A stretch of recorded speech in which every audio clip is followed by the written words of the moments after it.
Hey guys, today I'm going to show you how to make a Euro mount out of a fish head. Now I used to do this a lot before I went to Panama. Kind of had to stop because it's tough to get the supplies that's necessary to do it. But since being there, I've had a ton of questions on how to do it. So I'm going to do my best to show you guys how to make it happen. They can turn out really cool, especially if you have fish with like big teeth, like kingfish, wahoo, kubera snapper, or something like that. So while I'm back, I'm going to try to knock out as many as I can because there's a couple guys that have been freezing some for a long time for me. So today we have Colby Blackwell's 60-pound kingfish head. Look at that guy. So I'm going to try to make it as easy as possible. It's not too difficult, so check it out. There's a couple ways to do this. You can either bake it or you can boil it, but I much prefer boiling it. It just always seems to be easier to take the pieces apart after it's boiled, and it's a little bit of a cleaner process. So this is what I like to use as my setup. All you need is a big pot and a hot plate. And I like to just kind of keep it just under boiling. And it depends how long you want to cook it, obviously, because it's the size of the head and if it's frozen or not. But for the kingfish, it's frozen. I'll put it in for about 30 minutes and that should be sufficient, and we'll pull it out and we can take the meat apart and all that and get the bones out, clean them up, and go from there. Alright, so the water's hot and we're gonna throw this guy in.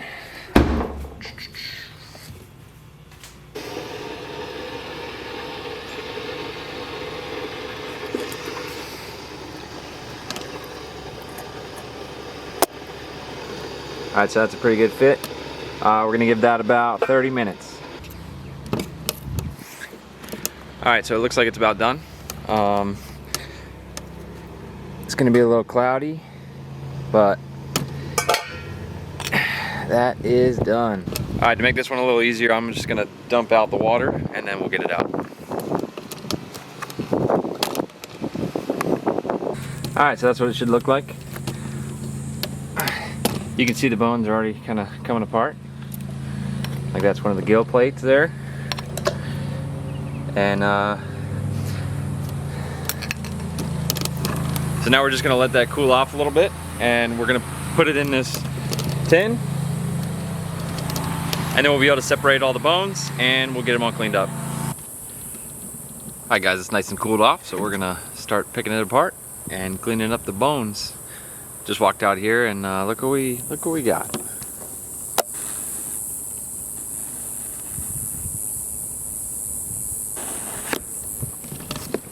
Got a lot of gopher tortoises around here.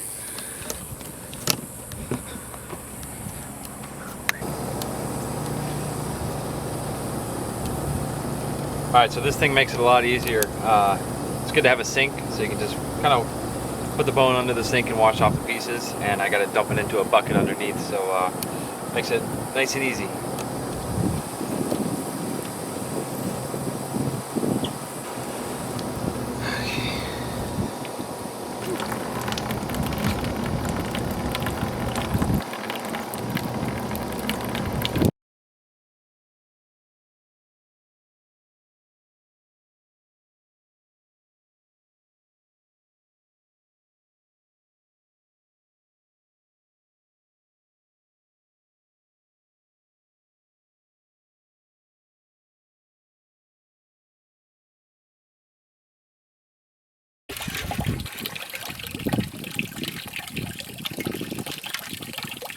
I don't know what this is. I see it a lot in fish. It's like some greenish. Not sure what that comes from.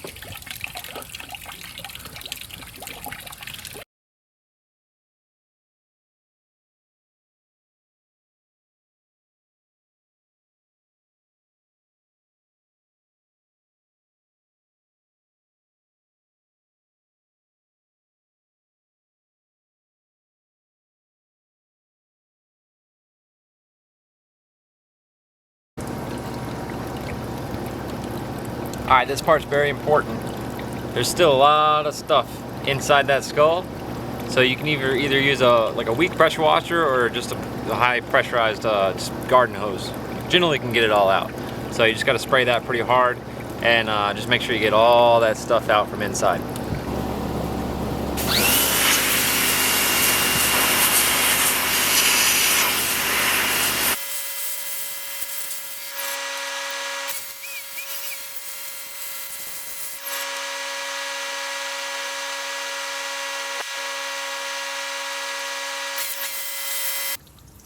Alright, so the way that this was cut, it's a little uneven here, so, but that's not a problem. We're just going to break off the back vertebrae right here. Probably should use pliers, but there we go. Alright, so now that's nice and clean, and you can see that little hole there. That will access all the inside here, so you can spray that pressure washer right through in there. But this I'll probably end up just taking off, because that's not going to match up, but you don't need that part really anyways to make it look finalized. And sometimes you can't get everything off the first time. Some of this stuff is pretty on there. But after your first soak in the peroxide, it'll loosen up and you can get it off. Alright, so everything's cleaned up for the most part. There's still some stuff on it, but that's not an issue right now. We can get it off after the first soak of peroxide, and we'll get the toothbrush out and make sure every little piece of meat is off. But right now, it's important to make sure you have all the pieces that you have. This is pretty much all right here, just meat, skin, and pretty much nothing else. So we're just going to make sure we have 2 of each thing, and then we know we're good and we got all the pieces.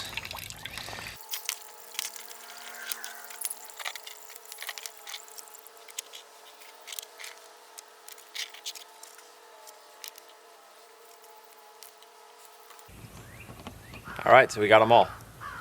Now next step will be to pour in some peroxide, and we're good to go.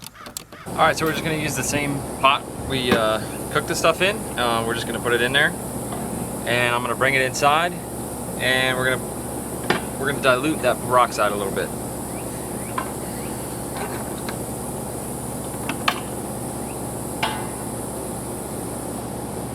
Alright. I like to make sure I have a lid on here too. We'll bring that inside. Alright, so basically I just poured some water in to barely cover almost up to the top of all the bones. So all the bones are in this, and this is supposed to be 12%. So pretty high concentration. Normally the concentration that you get like at the pharmacy of those little bottles is like 3%, which you can use, but you just have to buy a bunch of bottles. So it's a lot easier to just buy 1 gallon and then just dilute it, and it'll last you way longer.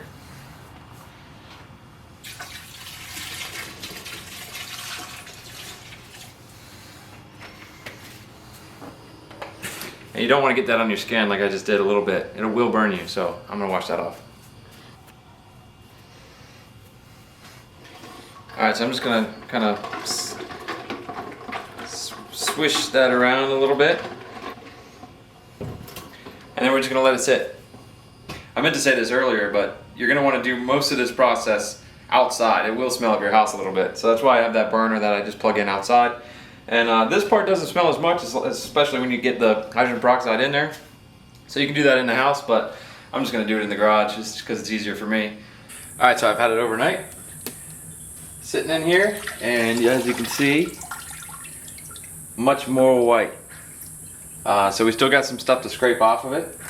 So I'm going to bring it outside and get the toothbrush out and really try to scrape it all off, and then we'll dry them out.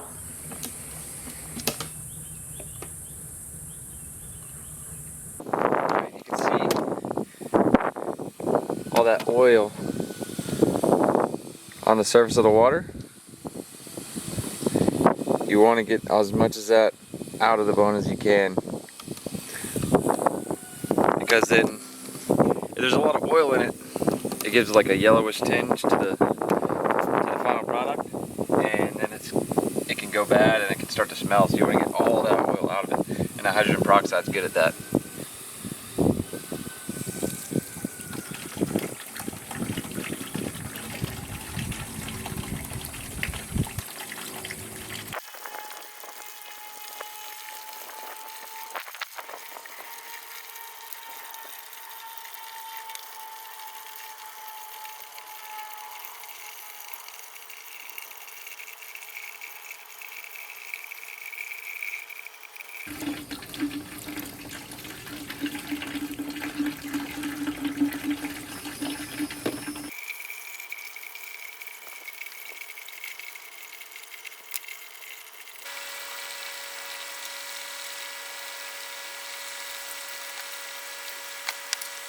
All right, so I got most of them all cleaned up. This one needed a little bit extra work, and it's important to know that this thing comes apart a little bit. You need to take it apart just to make sure you can clean all of it. So this part will slide out here. It takes a little bit of force, but this part will also come off, just like that. All right, and then we're gonna let all this dry, and then we're gonna soak it up again. I like to let it dry in the sun. That seems to be the best way. I've tried it in the oven before, but just being out in the sun seems to work best. Alright guys, so these have been out in the sun almost all day. Hasn't been too sunny though. We've had some pretty significant cloud cover most of the day, but they're pretty dry, so I'm gonna make another solution of hydrogen peroxide and start soaking them again. You can see I want to try to get rid of as much brown as I can. But as you can see, they're looking pretty good. Almost there. I could make it right now, but I like to get as much oil and all that stuff out as possible. But all the meat's gone, everything. You can see there's so much cleaner. You can see the teeth there.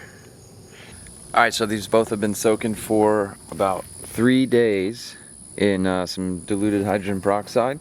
And you can see all that oil that has floated to the surface. There and there.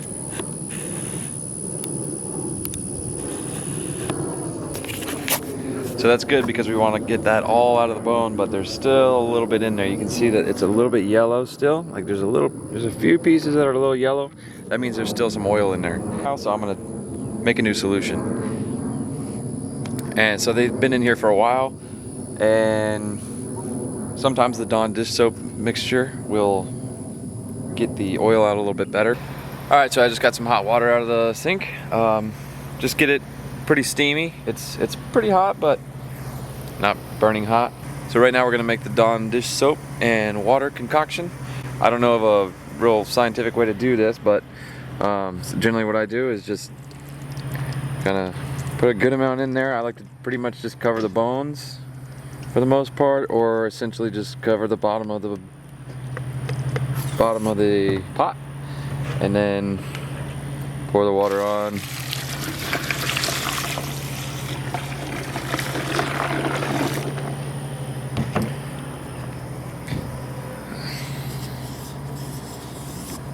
Alright, so it's nice and soapy, and I like to leave it outside in the sun because you really want it to be between like, I don't know, 90 and 115 degrees, so it stays pretty hot, kind of gets rid of that oil and grease, and we'll leave that for probably 2 days. Next up, I'm going to do this one. This is Colby Blackwell's Kingfish, and that one was the Cubera. Alright guys, so I got Colby's King here. This is the second time it's been out to dry in the sun. Looks like we got a little bit of overcast here, but it's been out for about 5 hours. This is after the first Dawn and water soak.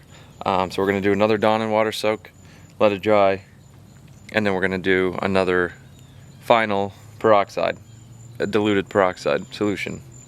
So it gets soaked like 4 or 5 times, and got to make sure all that grease, all that oil is out. See, they're still a little bit yellow even after all that.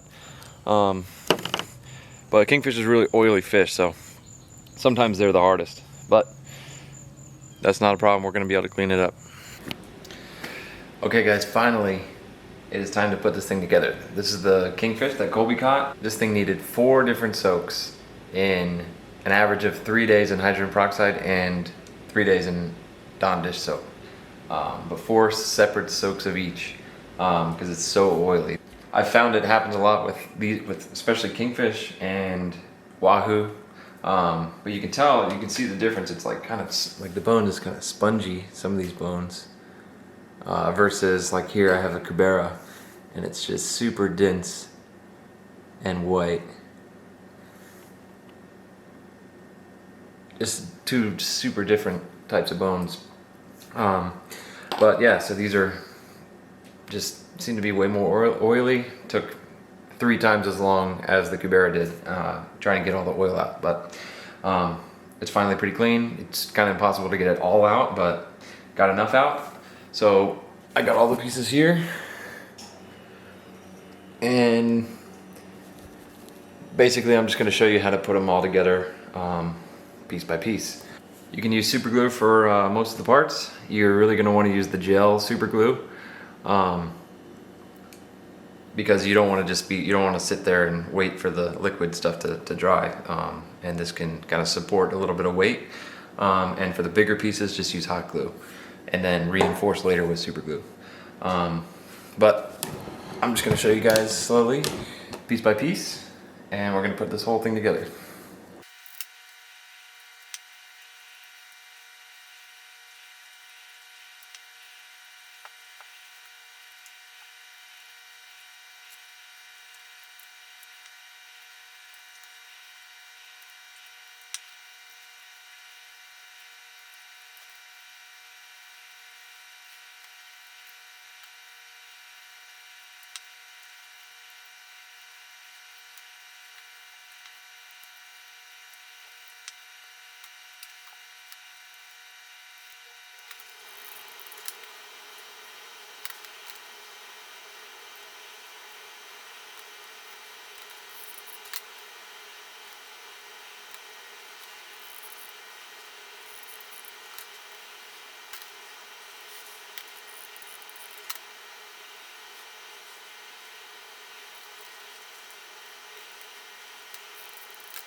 Alright, I'm going to stop here for now. Make sure that super glue has time to dry. But we're getting there, almost done. Alright, so we're just about ready to finish up. I got most of it put on here, but we still need to put the eyeballs on. And we need to put the gill plates. So we'll get started.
Alright guys, so I'm finally done with it.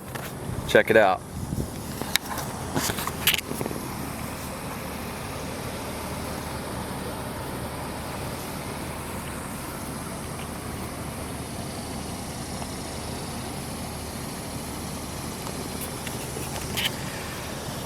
So it took almost a whole month. It's still a little bit yellow because it's pretty much impossible to get all the oil out, but that should stay at just about that color and nice natural bone looking color. And I am no expert on doing this. It kind of just took a lot of trial and error. When I started, there wasn't really any pictures to go off of or anything like that, so it was kind of trial and error, and I just kind of figured out where all the pieces went.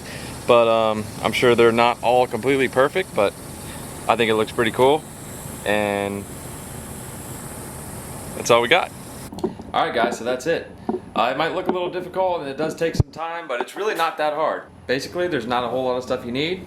I did go through two bottles of hydrogen peroxide, but I was working on 2 mounts, so a big fish may take 1 full bottle, and it says 40 volume, but that means it is about 12% hydrogen peroxide, and the stuff that you get from like the pharmacy is generally 3%. And right now during COVID, that's like almost impossible to find. I went to 3 different stores and nobody had it. So, but you can get this stuff from Amazon, and this is my favorite stuff. Easiest to work with, and it's just pure hydrogen peroxide, nothing else in it. So, if you want to try it, that's what I would get. Instead of buying 1 million bottles from the pharmacy, you can dilute it if you use that.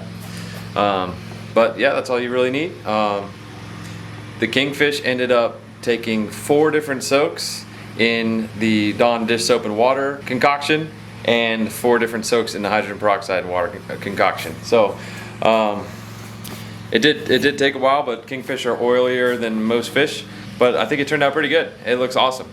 And with mounts like this, a lot of times they might turn a little bit yellow in time, but that's kind of normal. It also happens with like deer skulls and hog skulls or whatever other animals, just because some oil is just stuck in there and it takes some time to come out. And if that does happen, it's not a problem. You can just, if you want to, you can soak it in more hydrogen peroxide and it'll get that out and turn it even more white. So if you make this thing, if you make a skull and it might start to smell a little bit later, it might turn a little bit yellow, you can just soak it in hydrogen peroxide and it'll make it all better. So I hope you guys learned something. I hope you liked how it turned out, and let me know if you try it yourself and send me some pictures. Take care.